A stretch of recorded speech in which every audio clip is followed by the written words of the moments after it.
Eu sou Otmar Schneider, analista de valores imobiliários. No vídeo de hoje, a gente vai fazer a atualização do portfólio do KNSC11 a partir do relatório gerencial publicado. Se você gosta desse tipo de conteúdo, aqui embaixo tem os links para nossos relatórios semanais de fundos imobiliários, FIP e FIINFRA, também da nossa comunidade para o YouTube. E vamos lá para o vídeo de hoje.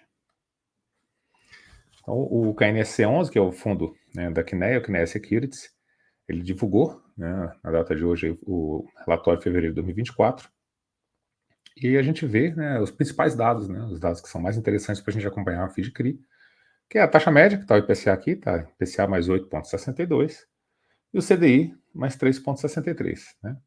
A gente dá uma olhadinha aqui que a taxa de inflação do fundo é de 1,20, então você tem que descontar esse 1,20 da taxa para você ter a taxa líquida aí, mais ou menos, de rentabilidade da sua carteira. Então, a posição aqui ao final do período, que é outra coisa importante, como é que está a diversificação? Tem fundos que alocam só em CDI, tem outros IPCA, e tem alguns que usam, né, os dois indicadores, como é o caso aqui do KNSC. Então, a parcela investida em CRI que está em IPCA, ele está aqui correspondente a 61% do patrimônio. O que isso significa? Que 60% do portfólio ele se beneficia com a queda da Selic, né? A queda da Selic faz com que haja uma pressão, né, da inflação.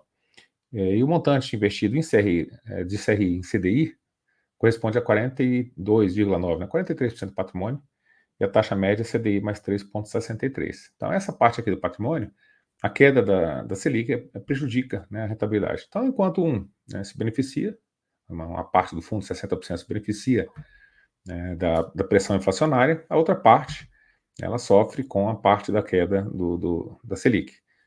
Invertendo-se isso, né, começar a surgir uma inflação que está fora de controle, o governo tem que subir de novo taxa de juros, aí a parte indexada, né, a CDI, ela começa a performar melhor, e a parte de inflação que você tem que derrubar, ela começa a performar pior. Então você tem ali uma diversificação dentro desses indexadores aí no fundo.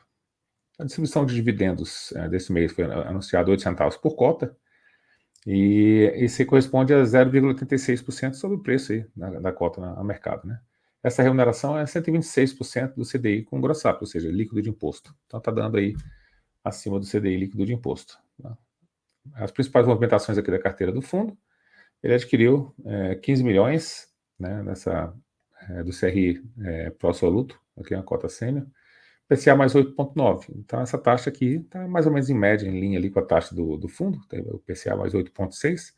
Melhora um pouquinho, mas como é 15 milhões, o fundo tem mais de 1 bi, né, acaba não impactando muito o resultado do fundo. E aqui a alocação total para o indexador, né, fazendo um resumo gráfico aqui que dá para a gente reparar. CDI 39,8%, IPCA 56%, essa outra parte aqui em Selic. Alocação por setor principais aqui, residencial e de escritórios, né? São os principais aí, CRIs investidos pelo fundo.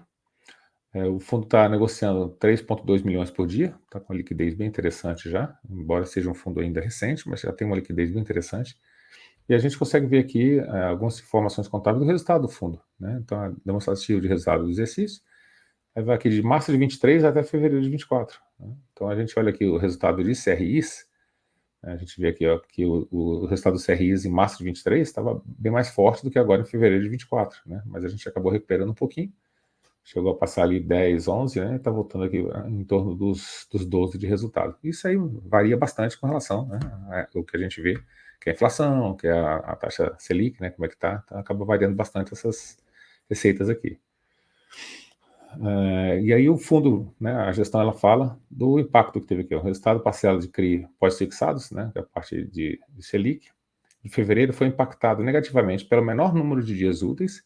Então, quando você tem um número de dias úteis menores, né, e a Selic ela só digamos assim, acruada em dia útil, né, são 252 dias úteis por ano, aí teve o período aqui do carnaval, teve menos dia útil, né, então acabou prejudicando aí, e também a queda adicional da Selic, né, que caiu meio ponto. Então, essas duas coisas acabaram prejudicando a parte indexada aí, né, a Selic da carteira. Então, essa aqui é a sensibilidade, isso aqui é interessante a gente ver, porque essa parte aqui de sensibilidade, ela fala justamente qual que é a taxa que você tem comprando, né, o CRI ao preço de mercado. Então, aqui ele deu aqui a cota aqui, entre 8,60 e 9,60, essa variação aqui. Se a gente for pegar aqui agora, tá 9,03, então ela tá mais ou menos aqui, ó, 9, né, entre o 9 e o 10, mas mais pro 9 do que pro 9 e 10, né? Então, o yield médio da carteira a esse preço tá dando 8,78, um pouquinho maior do que aqui os 8,48, né? O spread para o NTNB está de 3 pontos, né, spread interessante. E a taxa de inflação aqui, reduzindo a taxa de inflação, você fica com um yield líquido de 7,58. Então, IPCA mais 7,58 aqui mais ou menos, né, a taxa média aí do fundo. Então essa era a atualização, né, do relatório que a CNEA acabou de publicar, sobre esse fundo aí, que é um fundo de CRI, gerido aí pela CNEA. Então se você gostou do vídeo aí, deixa seu joinha, se inscreve no canal, compartilha com aqueles amigos aí que você acha que pode ter interesse nesse tipo de conteúdo, e até o nosso próximo vídeo.